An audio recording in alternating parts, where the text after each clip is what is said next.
RV the vision की इस online platform पर आप सभी लोगों का स्वागत है। हम लोग यूपी SSSC द्वारा आयोजित पेट परीक्षा के लिए सामान्य अध्ययन का प्रैक्टिस सेट देख रहे थे।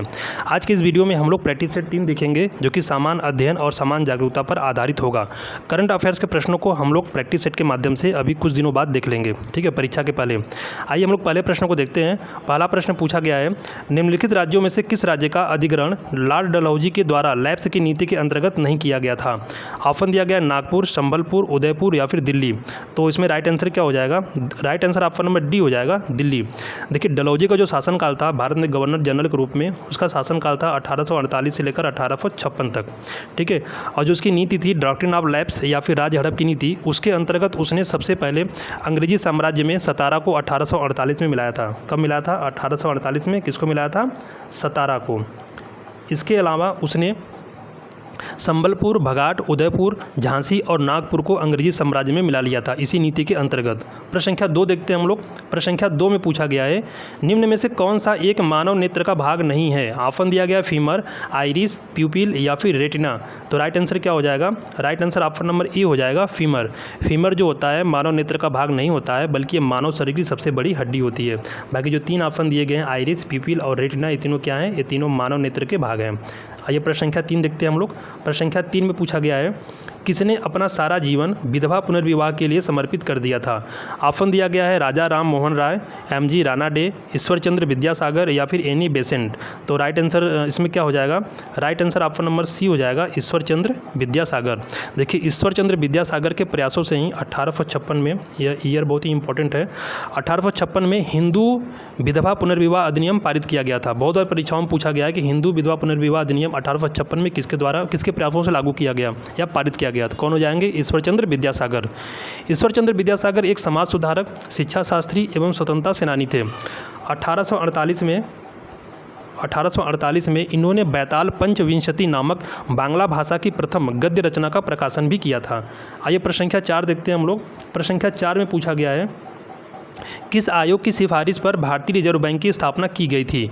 ऑप्शन दिया गया चैम्बरलेन आयोग, हिल्टर यंग कमीशन, किंग्स कमीशन या फिर उपरोक्त में से कोई नहीं। तो राइट आंसर क्या हो जाएगा? Right answer option number B हो जाएगा, हिल्टन यंग कमीशन। देखिए, आरबीआई या रिजर्व बैंक ऑफ इंडिया या भारतीय रिजर्व बैंक, ठीक है, इसकी जो बैंक थी उसकी स्थापना कब की गई है? इस बैंक की स्थापना 1 अप्रैल 1935 में हिल्टन यंग कमीशन के सिफारिशों के आधार पर की गई थी। भारतीय रिजर्व बैंक भारत का केंद्रीय बैंक है, ये सबको पता है। और इसका राष्ट्रीयकरण कब किया गया? इसका राष्ट्रीयकरण 1949 में इसका राष्ट्रीयकरण किया गया है। इसके हेडक्वार्टर की बात करें मुख्यालय की, तो इसका मुख्यालय कहाँ है? यह मुंबई में है। प्रश्न संख्या 5 देखते हैं हम लोग। प्रश्न संख्या 5 में पूछा गया है, फैजी निम्नलिखित में से किसके दरबार में रहा? हुमायूं, दारा शिकोह, बहादुर शाह जफर या फिर अकबर। तो right answer option number D हो जाएगा, अकबर। देखिए, फैजी अकबर के नवरत्नों में से एक था। वह एक विद्वान, साहित्यकार और फारसी का प्रसिद्ध कवि भी था। फैजी अबुल फजल का भाई था। प्रश्न संख्या 6 देखते हैं हम लोग। प्रश्न संख्या 6 में पूछा गया है, किसी भी विधि के लिए सर्वोच्च न्यायालय का परामर्श मांगने का अधिकार किसका है? ऑप्शन दिया गया राष्ट्रपति, उच्च न्यायालय, राज्यपाल या फिर उपरोक्त सभी या उपयुक्त सभी। राइट आंसर क्या हो जाएगा इसमें? Right answer option number A हो जाएगा, राष्ट्रपति। देखिए, भारतीय संविधान के आर्टिकल 143 यानी कि 143 के अंतर्गत या के तहत राष्ट्रपति को सर्वोच्च न्यायालय से सलाह लेने की शक्ति का उल्लेख किया गया है। प्रश्न संख्या 7 देखते हैं हम लोग। प्रश्न संख्या 7 में पूछा गया है कि सहारा मरुस्थल कहाँ स्थित है? दक्षिण अफ्रीका, उत्तरी अफ्रीका, यूरोप या फिर एशिया। तो उसमें राइट आंसर क्या हो जाएगा? Right answer option number B हो जाएगा, उत्तरी अफ्रीका। उत्तरी अफ्रीका में क्या है? सहारा मरुस्थल है, ठीक है। प्रश्न संख्या 8 देखते हैं हम लोग। प्रश्न संख्या 8 में पूछा गया कि तृतीयक क्षेत्र यानी टर्सरी सेक्टर में क्या शामिल है? बैंकिंग, विनिर्माण, वानिकी और खनन। तो राइट आंसर क्या हो जाएगा? Right answer option number A हो जाएगा, बैंकिंग, ठीक है। देखिए, किसी भी देश की अर्थव्यवस्था को कुल 3 मूल क्षेत्रों में विभाजित किया जाता है, प्राथमिक, द्वितीयक एवं तृतीयक क्षेत्र। प्राथमिक क्षेत्र की बात करें तो उसमें कृषि एवं वानिकी, ठीक है, कृषि एवं वानिकी और उससे संबंधित गतिविधियों को शामिल किया जाता है। जबकि सेकेंडरी सेक्टर जो होता है, द्वितीयक क्षेत्र होता है, उसमें खनन, विनिर्माण एवं अन्य गतिविधियों को शामिल किया जाता है।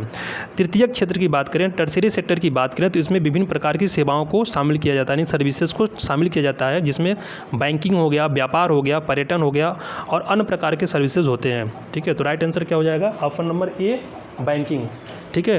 प्रश्न संख्या 9 देख लेते हैं हम लोग। प्रश्न संख्या 9 में पूछा गया है, प्रतिरोध की एसआई इकाई क्या है? ओम, मीटर, एम्पियर या कूलाम।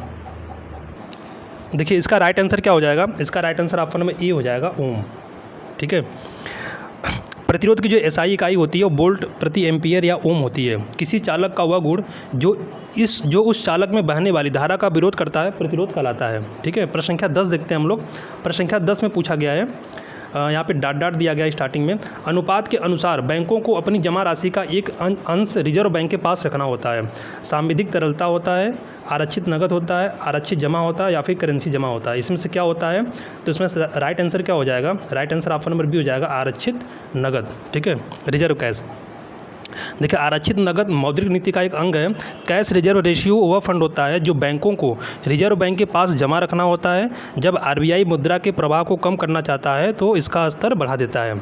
प्रश्न संख्या 11 देखते हैं हम लोग। प्रश्न संख्या 11 में पूछा गया है, भारत और चीन के बीच में कौन सी सीमा रेखा है, मैकमोहन रेखा, डूरंड रेखा, मैगिनॉट रेखा या फिर रेडक्लिफ रेखा। तो आप सभी लोग को पता है इसका राइट आंसर क्या हो जाएगा, इसका right answer option number A हो जाएगा मैकमोहन रेखा।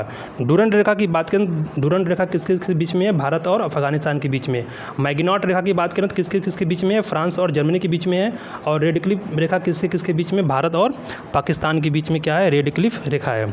आइए प्रश्न संख्या 12 देखते हैं हम लोग। प्रश्न संख्या 12 में पूछा गया है, प्राचीन भारत का महान विधि निर्माता कौन था, पाणिनि, मनु, कौटिल्य या फिर इनमें से कोई नहीं। तो राइट आंसर क्या हो जाएगा, right answer option number B हो जाएगा मनु। और उनकी कृति कौन सी है, मनु स्मृति है। आइए प्रश्न संख्या हम लोग 13 देखते हैं। प्रश्न संख्या 13 में पूछा गया है कि तारों के रंगों में परिवर्तन प्रदर्शित करता है, क्या प्रदर्शित करता है, गति, दूरी, तापमान या फिर इनका प्राकृतिक रंग। तो इन चारों में से राइट आंसर क्या हो जाएगा, right answer option number C हो जाएगा तापमान। ठीक है,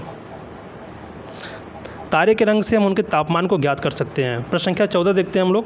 प्रश्न संख्या 14 में पूछा गया है कि किसी यौगिक की सबसे छोटी संभव इकाई को क्या कहते हैं, परमाणु, अणु, न्यूट्रॉन या नाभिक। तो सभी लोगों को पता है राइट आंसर क्या हो जाएगा, ऑप्शन नंबर बी अणु। आइए प्रश्न संख्या हम लोग देखते हैं 15। प्रश्न संख्या 15 में पूछा गया है, भारत में सकल घरेलू उत्पाद की गणना का काम किस मंत्रालय के द्वारा कराया जाता है। ऑप्शन दिया गया वित्त मंत्रालय, वाणिज्य और उद्योग मंत्रालय, केंद्रीय सांख्यिकी एवं कार्यक्रम कार्यान्वयन मंत्रालय या फिर गृह मंत्रालय। तो राइट आंसर इसमें क्या हो जाएगा, राइट आंसर इसमें ऑप्शन नंबर सी हो जाएगा केंद्रीय सांख्यिकी एवं कार्यक्रम कार्यान्वयन मंत्रालय। राइट आंसर क्या हो जाएगा, ऑप्शन नंबर सी। ठीक है, देखिए इसके तहत क्या होता है कि इसके तहत केंद्रीय सांख्यिकी कार्यालय द्वारा ये जो डाटा होता है वो जारी किया जाता है। प्रश्न संख्या 16 देखते हैं हम लोग। प्रश्न संख्या 16 में पूछा गया है कि सेसिल्स कहाँ स्थित है। सेसिल्स एक द्वीप है, यह कहाँ स्थित है। प्रश्न पूछा गया है प्रशांत महासागर में, हिंद महासागर में, अटलांटिक महासागर में या फिर भूमध्य महासागर में। तो राइट आंसर इसमें ऑप्शन नंबर बी हो जाएगा हिंद महासागर में। प्रश्न संख्या हम लोग 17 देखते हैं। प्रश्न संख्या 17 में पूछा गया है, जालियांवाला बाग की दुर्घटना किस सन में हुई थी, 1928, 1919, 1946 या फिर 1042। ये 1942 में होना चाहिए था। तो राइट आंसर क्या हो जाएगा, right answer option number B हो जाएगा 1919 ईस्वी में।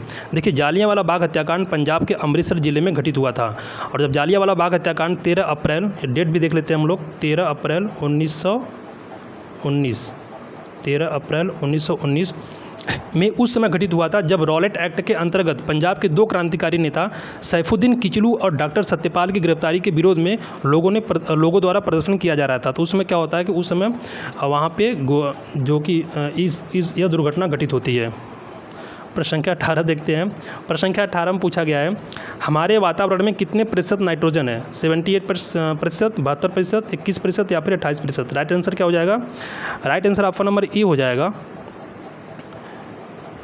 78%। ठीक है, इसके अलावा हम लोग देखें तो इसके अलावा हमारे वातावरण में, इन्वायरमेंट में क्या है, 21% ऑक्सीजन है। ठीक है, आर्गन की बात करें तो 0.93% क्या है, ये आर्गन है। CO2 की बात करें, कार्बन डाइऑक्साइड की बात करें तो कितना है, 0.03% है। ठीक है, यहाँ पे लिखा नहीं जा रहा है। आइए अगला प्रश्न देखते हैं हम लोग। प्रश्न संख्या 19। प्रश्न संख्या 19 में पूछा गया है कि सापेक्षिक आर्द्रता सामान्यतः मापी जाती है, किस में मापी जाती है, थर्मामीटर से, बैरोमीटर से, हाइग्रोमीटर से या फिर लैक्टोमीटर से। तो राइट आंसर क्या हो जाएगा, right answer option number C हो जाएगा हाइग्रोमीटर से। इसके अलावा हम लोग देखें थर्मामीटर क्या है, यह जो है कि तापमापी है। बैरोमीटर क्या है, यह वायु तापमापी है। और लैक्टोमीटर क्या है, लैक्टोमीटर से हम लोग क्या करते हैं, दूध की शुद्धता की माप करते हैं। प्रश्न संख्या 20 देखते हैं हम लोग। प्रश्न संख्या 20 में पूछा गया है कि एक फोटो विद्युत सेल परिवर्तन करता है, किसको किस में परिवर्तन करता है? ऑप्शन दिया गया है प्रकाश ऊर्जा को ऊष्मा ऊर्जा में, प्रकाश ऊर्जा को ध्वनि ऊर्जा में, प्रकाश ऊर्जा को विद्युत ऊर्जा में, या फिर विद्युत ऊर्जा को प्रकाश ऊर्जा में। तो इसमें राइट आंसर क्या हो जाएगा? Right answer option number C हो जाएगा, प्रकाश ऊर्जा को विद्युत ऊर्जा में। ठीक है, अब ये हम लोग प्रश्न संख्या 21 देखते हैं। प्रश्न संख्या 21 में पूछा गया है डॉक्टर सी.वी. रमन को किस क्षेत्र में उल्लेखनीय योगदान के लिए नोबेल पुरस्कार मिला था? शांति, वैभौतिक और रसायन शास्त्र। डी ऑप्शन नहीं लिखा गया है, मिसप्रिंट हो गया है। आपको इन 3 ऑप्शन में ही राइट आंसर मिल जाएगा। तो राइट आंसर इसमें क्या हो जाएगा? Right answer option number B हो जाएगा, भौतिक में। ठीक है, तो डॉक्टर चंद्रशेखर वेंकट रमन भौतिक शास्त्र के लिए नोबेल पुरस्कार प्राप्त करने वाले पहले भारतीय थे। उन्हें 1930 में पुरस्कार प्राप्त हुआ था। आइए प्रश्न संख्या 22 देखते हैं हम लोग। प्रश्न संख्या 22 में पूछा गया है मानव शरीर में कार्बोहाइड्रेट के रूप में पुनः संग्रह होता है, किसका होता है? शुगर का होता है, स्टार्च का होता है, ग्लूकोज या ग्लाइकोजन। तो राइट आंसर इसमें क्या हो जाएगा? Right answer option number D हो जाएगा, ग्लाइकोजन। ठीक है, ग्लाइकोजन एक कार्बनिक यौगिक है, यह एक प्रकार का कार्बोहाइड्रेट है। ग्लाइकोजन ग्लूकोज का एक बहुउद्देशीय पॉलीसैकेराइड है और जो ऊर्जा भंडारण के रूप में कार्य करता है। अगला प्रश्न देखते हैं हम लोग। इसमें पूछा गया है सेरीकल्चर का संबंध है किससे है? मत्स्य उत्पादन से, अंगूर उत्पादन से, रेशम उत्पादन से, या फिर फूल उत्पादन से। तो राइट आंसर क्या हो जाएगा? Right answer option number C हो जाएगा, रेशम उत्पादन से। इसके अलावा हम लोग देख लेते हैं मत्स्य उत्पादन किससे संबंधित है? पीसीकल्चर से। अंगूर उत्पादन किससे संबंधित है? विटीकल्चर। और फूल उत्पादन फ्लोरीकल्चर से। महत्वपूर्ण है, चारों महत्वपूर्ण है, चारों को आप लोग याद कर लीजिए। प्रश्न संख्या 24 देखते हैं हम लोग। प्रश्न संख्या 24 में पूछा गया है संविधान के किस अनुच्छेद में बजट की परिकल्पना की गई है? ऑप्शन दिया गया है अनुच्छेद 280, अनुच्छेद 110, अनुच्छेद 360 या फिर अनुच्छेद 112। तो राइट आंसर क्या हो जाएगा? Right answer option number D हो जाएगा, 112। देखिए, भारतीय संविधान के अनुच्छेद 112 में भारत सरकार के वार्षिक वित्तीय विवरण का उल्लेख किया गया है, जिसे सामान्य भाषा में बजट कहा जाता है। वहाँ पर डायरेक्ट बजट शब्द का उल्लेख नहीं किया गया है। प्रश्न संख्या हम लोग 25 देख लेते हैं। प्रश्न संख्या 25 में पूछा गया है भारतीय रिजर्व बैंक के पहले भारतीय गवर्नर कौन थे? ऑप्शन दिया गया ऑसबोर्न स्मिथ, सी राजगोपालचारी, एल.के. झा या सी.डी. देशमुख। तो राइट आंसर क्या हो जाएगा? Right answer option number D हो जाएगा, सी.डी. देशमुख। देखिए, right answer option number A भी हो सकता है अगर परीक्षा में यह प्रश्न पूछा जाए कि भारतीय रिजर्व बैंक के पहले गवर्नर कौन थे। अगर सिर्फ और सिर्फ पहले गवर्नर पूछेगा तो कौन से हो जाएंगे? ऑसबोर्न स्मिथ हो जाएंगे। और अगर पूछेगा कि पहले भारतीय गवर्नर कौन थे तो कौन हो जाएंगे? सी.डी. देशमुख। तो राइट आंसर क्या हो जाएगा? सी.डी. देशमुख। आइए प्रश्न संख्या 26 देखते हैं हम लोग। प्रश्न संख्या 26 में पूछा गया कि पेट्रोलियम पाया जाता है, किस में पाया जाता है? अवसादी चट्टानों में, आग्नेय चट्टानों में, कायांतरी चट्टानों में, या फिर उपयुक्त सभी में। तो राइट आंसर इसमें क्या हो जाएगा? चारों में। Right answer option number A हो जाएगा, अवसादी चट्टानों में। अवसादी चट्टानें कैसी बनती हैं? तो अवसादी चट्टानें पूर्व में स्थित चट्टानों के अपरदित कणों के जमाव से निर्मित होती है। इन चट्टानों को परतदार चट्टान के नाम से भी जाना जाता है। अगला प्रश्न देखते हैं हम लोग। गुरुत्वाकर्षण के नियम का प्रतिपादन किसने किया था? गैलीलियो, आर्किमिडीज ने किया था, न्यूटन ने, आर्यभट्ट ने। तो आप सभी लोग को पता है किसने किया था? न्यूटन साहब ने किया था। ठीक है, गुरुत्वाकर्षण के नियम गुरुत्वाकर्षण नियम क्या होता है? देखिए, जब किन्हीं दो पिंडों के बीच कार्य करने वाला आकर्षण बल पिंडों के द्रव्यमानों के गुणनफल के अनुक्रमानुपाती तथा उनके बीच की दूरी के वर्ग के व्युत्क्रमानुपाती होता है। यही क्या है? यही गुरुत्वाकर्षण का नियम है, जो किसके द्वारा दिया गया था? जो कि न्यूटन साहब के द्वारा दिया गया था। आइए प्रश्न संख्या 28 देखते हैं हम लोग। प्रश्न संख्या 28 में पूछा गया है कि रामचरितमानस किसके शासनकाल में लिखी गई? अकबर, बाबर, जहांगीर या फिर औरंगजेब। तो किसके शासनकाल में लिखी गई थी? अकबर के शासनकाल में लिखी गई थी। किसके द्वारा लिखी गई थी? लिखी गई थी तुलसीदास जी के द्वारा लिखी गई थी। प्रश्न संख्या 29 देखते हैं हम लोग। प्रश्न संख्या 29 में पूछा गया है किसके शासनकाल में मराठा सत्ता सर्वोच्च शिखर और प्रतिष्ठा पर थी? बालाजी विश्वनाथ, बाजीराव प्रथम, माधवराव प्रथम या फिर बालाजी बाजीराव। तो राइट आंसर इसमें क्या हो जाएगा? Right answer option number D हो जाएगा, बालाजी बाजीराव। इन्हें नानाजी के उपनाम से भी जाना जाता है। इन्हीं के समय में क्या हुआ था कि इन्हीं के समय में जो पेशवाओं का एक जो पद था वह क्या था? यह वंशानुगत हो गया था। ठीक है, अब आइए हम लोग प्रश्न संख्या 30 देखते हैं। प्रश्न संख्या 30 में पूछा गया कि सोनार यंत्र का उपयोग निम्नलिखित के द्वारा किया जाता है। किसके द्वारा किया जाता है? एक चिकित्सक के द्वारा, अभियंता के द्वारा, अंतरिक्ष यात्री के द्वारा या फिर नाविक के द्वारा। तो इसमें राइट आंसर क्या हो जाएगा? इसमें right answer option number D हो जाएगा, नाविक के द्वारा। सबसे पहले हम लोग सोनार का पूर्ण नाम देख लेते हैं, पूरा फुल फॉर्म देख लेते हैं। सोनार मीन्स क्या होता है कि साउंड नेविगेशन एंड रैंकिंग होता है। ठीक है, सोनार क्या होता है कि सोनार नामक यंत्र में अल्ट्रासोनिक वेव्स का प्रयोग करके समुद्र के अंदर जहाज एवं पनडुब्बियों के परिवहन में सहायता प्रदान की जाती है। प्रश्न संख्या हम लोग 31 देखते हैं। प्रश्न संख्या 31 में पूछा गया कि बैलाडीला जो कि छत्तीसगढ़ में है क्यों प्रसिद्ध है? तेल शोधक कारखाना हेतु, लक्ष्मी विलास महल हेतु, लौह अयस्क हेतु या फिर स्थापत्य कला हेतु? तो राइट आंसर इसमें क्या हो जाएगा? Right answer option number C हो जाएगा, लौह अयस्क हेतु।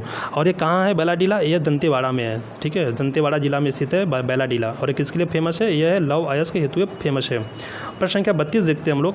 प्रश्न संख्या 32 में पूछा गया है कि मधुमेह रोग को किसके इंजेक्शन से कम किया जा सकता है? थायरॉक्सिन, टेट्रासाइक्लिन, स्ट्रेप्टोमाइसिन या फिर इंसुलिन? तो राइट आंसर इसमें क्या हो जाएगा?